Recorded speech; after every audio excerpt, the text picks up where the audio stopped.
Good morning students. Welcome to our next topic enzyme and inorganic catalyst. तो enzymes क्या होते हैं? Enzymes मैंने आप लोगों को बताया था कि एंजाइम्स जैसे नाइट्रोजनस सब्सटेंसेस होते हैं जो बॉडी के अंदर या लिविंग सेल के अंदर प्रोड्यूस होते हैं. नाइट्रोजनस सब्सटेंसेस प्रोड्यूस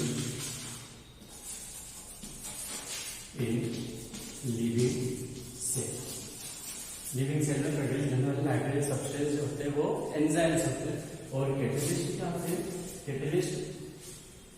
कैटलिस्ट इस टाइप के सब्सटेंसेस होते हैं, इनऑर्गेनिक मॉलिक्यूल्स होते हैं जो किसी भी केमिकल प्रोसेस में, किसी भी बायोलॉजिकल प्रोसेस में, कहना चाहिए किसी भी बायोकेमिकल प्रोसेस में क्या करते हैं, इन्वॉल्व होते हैं और उसकी रेट ऑफ रिएक्शन को कंट्रोल करते हैं.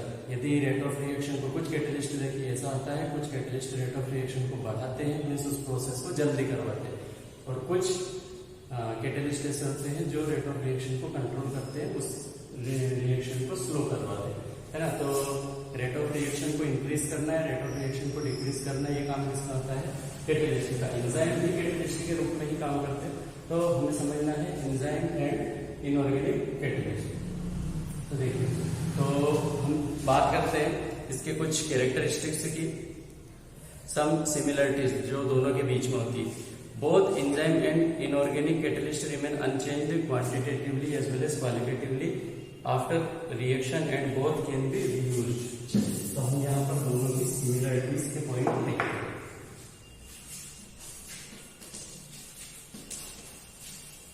Similarities between enzyme and catalyst. तो जब रिएक्शन में पार्टिसिपेशन करते हैं तो दोनों का काम होता है रेट ऑफ रिएक्शन को अपने वे में कंट्रोल करना. बात चाहे इंक्रीज की हो या डिक्रीज की. हम बार बार ये नहीं बोलेंगे कि रेट ऑफ रिएक्शन को बढ़ाने में, रेट ऑफ रिएक्शन को बढ़ाने में, जरूरी नहीं, क्योंकि ये अपने वे में कंट्रोल करते हैं. जब जरूरत होती है स्लो डाउन करने की तो ये रेट ऑफ रिएक्शन को डिक्रीज कर देते हैं. जब जरूरत होती है फास्ट रिएक्शन की तो रेट ऑफ रिएक्शन को इंक्रीज कर देते हैं. तो जब ये रेट ऑफ रिएक्शन में पार्टिसिपेशन करते हैं, किसी भी केमिकल रिएक्शन में पार्टिसिपेट करते हैं, तो पार्टिसिपेशन होने के बाद जब उस रिएक्शन का प्रोडक्ट बन जाता है तो प्रोडक्ट बनने के बाद में इनमें कोई भी चेंज नहीं होता है. Both remains unchanged after reaction. Reaction के बाद दोनों में कोई भी चेंज नहीं होता है. उसके बाद अब ये कोई ऐसा भी चेंज नहीं होगा, क्वालिटेटिव भी नहीं होगा और क्वांटिटेटिव भी नहीं होगा, और दोनों फिर से रीयूज किए जा सकते हैं, है ना. इसी पॉइंट में हम लिख देंगे बोथ कैन बी रीयूज्ड. उसके बाद है both enzyme and inorganic catalyst increases the rate of reaction but they do not initiate the reaction. मतलब जो एंजाइम और कैटलिस्ट है वो रेट ऑफ रिएक्शन को बढ़ाते हैं लेकिन किसी भी रिएक्शन को स्टार्ट नहीं करते. Only only regulate reaction but do not start.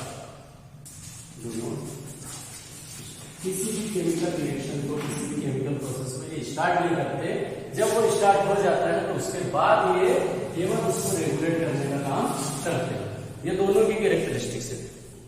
Both do not change the equilibrium of reversible reaction. दोनों रिवर्सिबल रिएक्शन का इक्विलिब्रियम चेंज नहीं कर सकते हैं या नहीं करते. उसके बाद दोनों यदि कम क्वांटिटी में भी है तो भी वो इफेक्टिव होते हैं. तो इफेक्टिव इन स्मॉल क्वांटिटी. दोनों बहुत ही कम क्वांटिटी में होंगे तो भी वो क्या रहेंगे? इफेक्टिव रहेंगे. अपना इफेक्ट वो उस केमिकल रिएक्शन पे करेंगे, है ना. केमिकल रिएक्शन को अपने में जब कंट्रोल करते हैं तो उसको उस पर अपना इफेक्ट वो करेंगे और कम क्वांटिटी में भी ये काम कर जाएंगे. उसके बाद है both are used in very small quantity. चलिए अब मैं ऐसे समझ देता हूँ.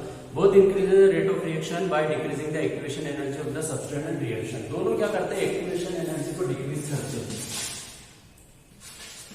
Decreases activation energy. Activation energy को कम करते हैं. देखिए एक्टिवेशन एनर्जी क्या होता है?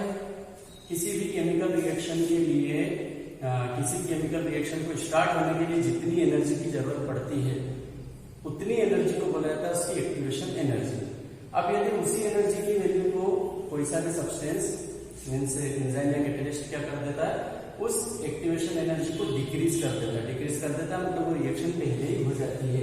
तो लेकिन हम ग्राफिकल रिप्रेजेंटेशन से समझे, जैसे जैसे टाइम निकलता है कि कोई सी केमिकल रिएक्शन मान लीजिए कि यहाँ पे स्टार्ट हो जाती है, तो ये उसकी क्या होगी, एक्टिवेशन एनर्जी होगी। इसको हम वैसा पॉइंट देंगे 2, 4, 6, 8, 10, 12, 14 इस तरह से। तो एक्टिवेशन एनर्जी की 14 वैल्यू तक की किसी भी सेंस में बात हो सकती है। अब क्या करेगा, कोई सा भी एंजाइम कैटलिस्ट उस एक्टिवेशन एनर्जी को कम कर देगा। जो रिएक्शन यहाँ पर होती थी 14 पॉइंट पे, वो अब कहां होने लग गई 8।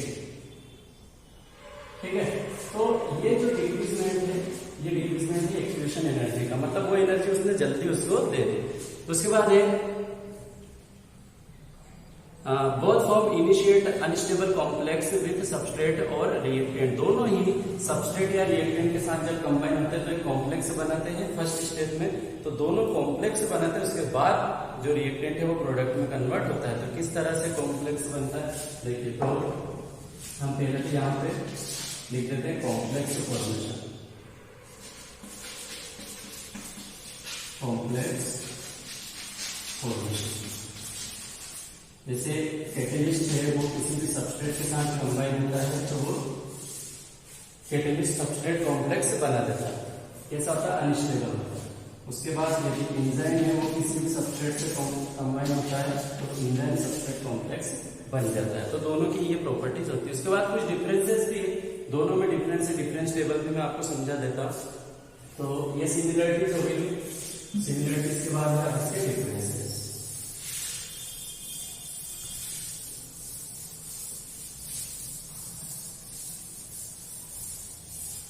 Difference. So difference between enzyme and catalyst, enzyme and inorganic catalyst. They are complex three-dimensional structure, specific protein molecule, और they are inorganic molecule, usually metallic ion. ठीक है, ये किसके मोलिक्यूल है, प्रोटीन, प्रोटीन मोलिक्यूल। और ये क्या है, ये मेटल के आयन है। ठीक, ये प्रोटीन से बनते हैं, ये मेटल के आयन से बनते हैं। उसके बाद है they are highly specific for substrate, they are colloidal in nature, they can catalyse various reactions, they are non colloidal. ठीक है, तो हाई स्पेसिफिक तो क्या दोनों ही होते हैं, बाकी नेचर की हम बात करें तो इसका नेचर होता है कोलोइडल और ये होता है नॉन कोलोइडल। बात आती है कोलोइडल क्या होता है, ये अभी आप लोगों ने शायद पढ़ा नहीं होगा। तो कोलोइडल क्या होता है, एक टाइप का एक सॉल्यूशन होता है, जो हम बोलते हैं कि सॉल्यूशन है, उसमें सोल्यूट सॉल्वेंट है ना। तो उस सॉल्यूशन को ही हम अलग अलग ग्रुप में डिवाइड करते हैं, एक होता है ट्रू सॉल्यूशन, एक होता है कोलोइडल और एक होता है सस्पेंशन। तो ये डिपेंड करता है कि पार्टिकल की साइज के अकॉर्डिंग। फिलहाल आपको ये याद रखना है, 12th में आप इसका डिटेल पढ़ोगे केमिस्ट्री में, तो फिलहाल आपको ये याद रखना है कि कोलोइडल जो है वो एक सॉल्यूशन ही है ना। तो उस सॉल्यूशन में उसको नाम क्यों दिया गया है, उसको सॉल्यूशन क्यों नहीं बोल रहे, क्योंकि उसके जो पार्टिकल्स है उनकी size as compare to true solution, उसकी पार्टिकल की साइज ज्यादा है। ठीक है, तो शायद 9th में आप लोगों ने पढ़ा था। तो सॉल्यूशन, सस्पेंशन और कोलोइड, तो दोनों के बीच की जो स्टेट होती है उसको बोला जाता है कोलोइड। तो जैसे अपन बात करें स्टेट ऑफ मैटर की, तो आप लोगों ने सुना होगा सॉलिड, लिक्विड और गैस, सॉलिड, लिक्विड और गैस। गैस के एग्जांपल में आपसे बोलूं तो आप कई सारे एग्जांपल बता सकते हो, ऑक्सीजन, कार्बन डाइऑक्साइड, नाइट्रोजन, है ना, हीलियम, आर्गन, ये इस तरह से आप कई एग्जांपल बता सकते हो। मैं लिक्विड की बात करूंगा तो हर बच्चे का पहला एग्जांपल वाटर ही होगा, दूसरा हो सकता है मिल्क होगा, तीसरा हो सकता है ऑयल होगा। और सॉलिड की मैं बात करूं तो जनरली जो एग्जांपल इसमें दिए जाते हैं तो वो जैसे कोई सा भी मेटल हुआ, वुड हुआ, है ना, रबर हुआ, ये इस तरह से। तो ये सॉलिड की एग्जांपल। ये कोलोइडल स्टेट है, किसी बीच की स्टेट है जिसमें हम कह सकते हैं कि जो सब्सटेंस है अपने पास में वो ना तो हम कहेंगे कि वो सॉलिड है, ना हम कहेंगे कि वो लिक्विड है, दोनों के बीच का है। जैसे कोई सी भी क्रीम जो होती है, अपन ने बोरोप्लस का पाउच खोला, उसको अपने फिंगर से लिया। अब हम क्या करेंगे, वो सॉलिड है या लिक्विड है, दोनों के बीच का। टूथपेस्ट को हम निकालेंगे, वो क्या है, सॉलिड है या लिक्विड है, वो दोनों के बीच का। बहुत सारी मेडिसिन होती है, ट्यूब होते हैं, बाम होता है, वो क्या है, कोलोइडल स्टेट होती है। तो अब आप लोग समझ गए हो, बाकी आप लोगों को ये याद रखना है कि ये भी एक सोल्यूशन ही है, लेकिन इसमें जो पार्टिकल की साइज है वो एज कम्पेयर टू सोल्यूशन ज्यादा है, ठीक है। उसके बाद है they are highly sensitive to pH and temperature और they are less sensitive to pH and temperature. इनकी सेंसिटिविटी की बात की जाएगी तो पीएच एंड टेम्परेचर पर ये हाई सेंसिटिव होती है, हाई सेंसिटिव होती है।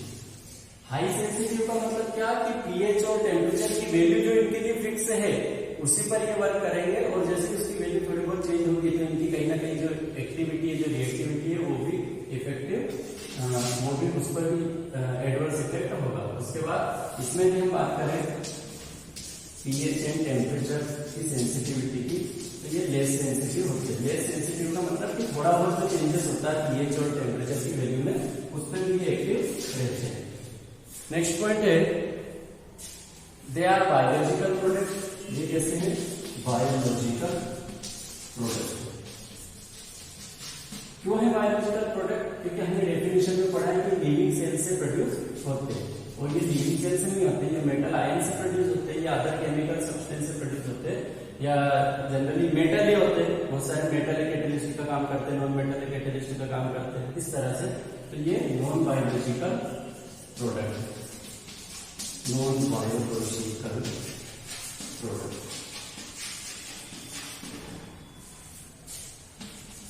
Next point they are high molecular weight और they are of low molecular weight. बात करेंगे इसकी मोलिकुलर वेट की। मोलिकुलर वेट, इनके मोलिक्यूल का जो वेट होता है वो कैसा होता है, हाई, और इनका मोलिकुलर वेट हो जाएगा है ना। एंजाइम का मोलिकुलर वेट हाई और कैटेलिस्ट का लो। इसके बाद है दे कैटेलाइज बायोकेमिकल रिएक्शन, दे कैटेलाइज केमिकल रिएक्शन। यहाँ पे दो तरह की रिएक्शन में पार्टिसिपेशन करते हैं, बायोकेमिकल रिएक्शन और इसमें only chemical reaction. Only chemical reaction में इनका पार्टिसिपेशन है, केवल केमिकल रिएक्शन। किसी इंडस्ट्री में बात की जाए, बॉडी में बात की जाए, है ना, कई प्रोडक्ट को कन्वर्ट करने की बात की जाए, तो केवल जो केमिकल प्रोसेस होती है उन्हीं में इसका रोल होता है। उसके बाद लास्ट पॉइंट है they extremely reduce the activation energy of the substrate, और इधर जाएगा they also reduce the activation energy of substrate but less than the enzyme. Means जो एक्टिवेशन एनर्जी जो अभी हमने समझा था, तो दोनों ही एक्टिवेशन एनर्जी को डिक्रीज करते हैं, लेकिन ज्यादा इफेक्टिव कौन से होते हैं, एंजाइम होते हैं। और catalyst as compare to enzyme, उनकी जो एक्टिविटी होती है वो कुछ हद तक कहना चाहिए स्लो होती है। तो हम यहाँ पे कहेंगे हाईली इफेक्टिव और less effective as compare to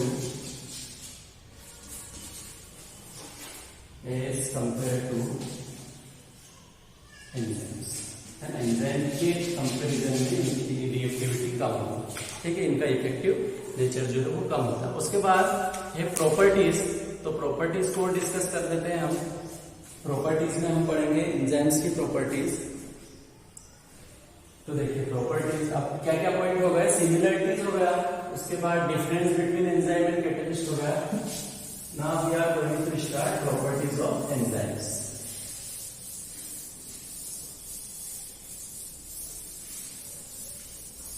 वैसे तो हम सिमिलरिटीज और डिफरेंस में कई सारे ऐसे पॉइंट पढ़ चुके हैं कि उनको हम मन से भी आंसर हम बना सकते, लेकिन फिर भी एक बार मेरा काम बताना, मैं आपको बता प्रॉपर्टीज ऑफ एंजाइम्स। प्रॉपर्टी की हम बात करेंगे। अभी हमने कई प्रॉपर्टीज इसकी पढ़ी है। बायोकेमिकल प्रोसेस को कंट्रोल करता है, हाईली इफेक्टिव होता है, पीएच और टेम्परेचर पर हाई सेंसिटिव नेचर इसका होता है। उसके बाद लिविंग सेल में प्रोड्यूस होता है, उसके बाद ये प्रोटीनियस मॉलिक्यूल्स होते हैं, इस तरह से। तो देखिए सबसे पहला है कैटेलिटिक प्रॉपर्टी। कैटेलिटिक प्रॉपर्टी का ये मीनिंग हुआ कि जो एंजाइम्स है वो क्या करते हैं, कैटलिस्ट के रूप में काम करते हैं। किसी भी बायोकेमिकल रिएक्शन में वो कैटलिस्ट का काम करते हैं। जैसे किसी केमिकल रिएक्शन में कैटलिस्ट का काम होता है रेट ऑफ रिएक्शन को कंट्रोल करना, वैसे ही बायोकेमिकल रिएक्शन में एंजाइम का काम होता है उस कैटलिस्ट के जैसा काम करना, that means rate of reaction को कंट्रोल करना। ठीक, उसके बाद है specificity of enzyme. Specificity of enzyme, that means ये इसका स्पेसिफिक नेचर होता है। स्पेसिफिक नेचर होता है तो इसका मतलब क्या हुआ कि कोई सा भी जो एंजाइम है वो एक स्पेशल कंडीशन में ही या स्पेशल रिएक्शन पर ही वो काम करेगा, वो किसी और रिएक्शन में या किसी और कंडीशन में काम नहीं करेगा। तो स्पेसिफिसिटी में जैसे एब्सोल्यूट स्पेसिफिसिटी है, तो एब्सोल्यूट का मतलब ये कि वो केवल एक स्पेसिफिक सबस्ट्रेट पर ही एक्टिवेट होते हैं या उस पर ही अपना वर्क करते हैं। इसको आप ये स्पेशल जो नेचर होता है या स्पेसिफिक जो नेचर होता है, इसको आप समझ सकते हो सीधा सा। मैं एक ऐसा एग्जांपल दे रहा हूँ कि जिससे आपको अगले पूरे पॉइंट समझ में आ जाएंगे, अपने माइंड में एक सेटअप हो जाएगा कि एंजाइम किस तरह से काम करते हैं। और एंजाइम आपको याद रखना है लॉग एंड की, लॉग एंड की, लॉग एंड की का एग्जांपल आपको याद रखना, ताला और चाबी। तो देखिए लॉग और की का क्या रिलेशन होता है, हर लॉक की एक अलग अलग की होती है, हर ताले की एक अलग अलग चाबी होती है। अपने पास यदि 5-7 चाबियां हैं तो जरूरी नहीं कि हम हमारे शहर के पूरे तालों को खोल देंगे, नहीं खोल पाएंगे। क्यों? क्योंकि वो जो लॉक है उसके लिए एक स्पेशल चाबी बनी हुई है, अपने पास जो चाबी है वो किसी एक स्पेशल लॉक की बनी हुई है। ठीक है, तो इसको बोला जाता है स्पेसिफिक नेचर। तो ये किस पर डिपेंड करता है, उसमें जो डिजाइन होती है की और लॉक के अंदर जो डिजाइन होती है उस डिजाइन पर ये डिपेंड करता है कि कौन सा एंजाइम किस सबस्ट्रेट पर काम करेगा। इसको बोला जाता है एब्सोल्यूट स्पेसिफिसिटी। तो एब्सोल्यूट क्यों है? क्योंकि उसके अंदर एक एक्टिव साइट होती है। जैसे हम एक लॉक की बात करें, यहां पर इसमें एक स्पेशल डिजाइन होती है। वो जो चाबी है, चाबी में भी इसी तरह से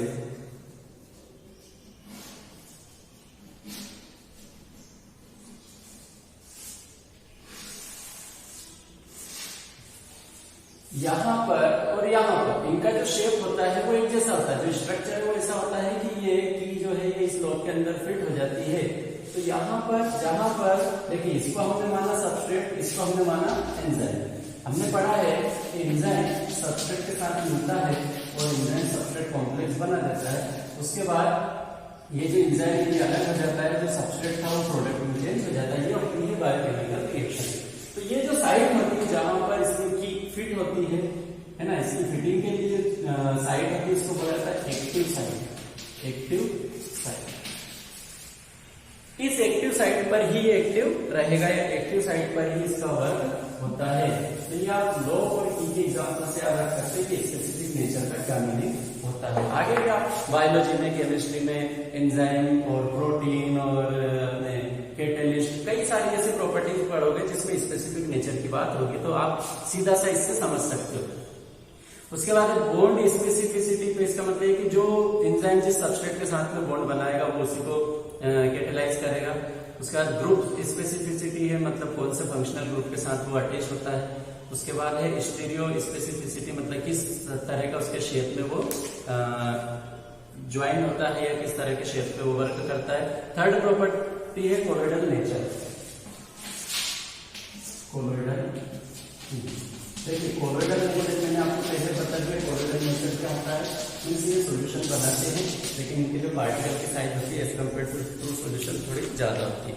उसके बाद नेक्स्ट है प्रोटीन नेचर। प्रोटीन के रूप में ये काम करते हैं, जो फंक्शन प्रोटीन के होते हैं वही फंक्शन एंजाइम के भी होते हैं। प्रोटीन नेचर, प्रोटीन के रूप में काम करते हैं।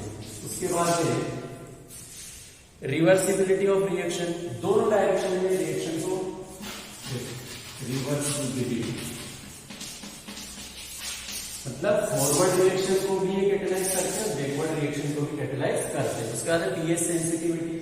पीएच सेंसिटिविटी जो हम पहले भी डिस्कस कर चुके हैं, पीएच पर हाईली सेंसिटिव होते हैं। पीएच जैसे मान लो कोई सा एंजाइम में 5.5 पीएच पर काम करता है, अब उस सॉल्यूशन का या सब्सटेंस का पीएच बढ़ के 6.5 हो गया तो फिर वो एंजाइम डीएक्टिवेट हो जाएगा, वो वर्क नहीं करेगा। और लास्ट पॉइंट है हीट स्पेसिफिसिटी या हीट सेंसिटिविटी, थर्मोस्टेबिलिटी। तो हीट पर भी ये क्या होता है, हाईली सेंसिटिव नेचर शो करता है। हीट पर भी ये सेंसिटिव नेचर शो करता है। तो ये इस तरह की प्रॉपर्टीज हो गई। कैटेलिटिक प्रॉपर्टी मतलब कैटेलिस्ट के रूप में काम करता है। स्पेसिफिसिटी मतलब स्पेशल नेचर से काम करता है। कोलोइडल नेचर इसका होता है, कोलोइडल सॉल्यूशन भी बनाता है। प्रोटीन की तरह काम करता है। रिवर्सिबल मतलब दोनों डायरेक्शन की, फॉरवर्ड रिएक्शन बैकवर्ड रिएक्शन को ये क्या करता है, कंट्रोल करता है। पीएच सेंसिटिविटी मतलब पीएच की वैल्यू यदि चेंज होगी तो इसका नेचर भी चेंज हो जाएगा। और हीट में भी सेंसिटिव होता है। हीट कम या ज्यादा करेंगे तो एंजाइम जो होगा वो उसकी एफिशिएंसी लॉस कर देगा और उस बायोकेमिकल रिएक्शन को प्रॉपर वे में कंट्रोल नहीं कर पाएगा। तो this was the topic of enzyme and inorganic catalyst. तो हमने क्या क्या पढ़ा, सिमिलरिटीज आपको मेरे ख्याल से समझ में आ गई होंगी, डिफरेंसेस याद हुए होंगे, और प्रॉपर्टीज दोनों को मिला के भी हम लिख सकते हैं। ठीक है, तो आप इसको प्रिपेयर कीजिएगा। Thank you.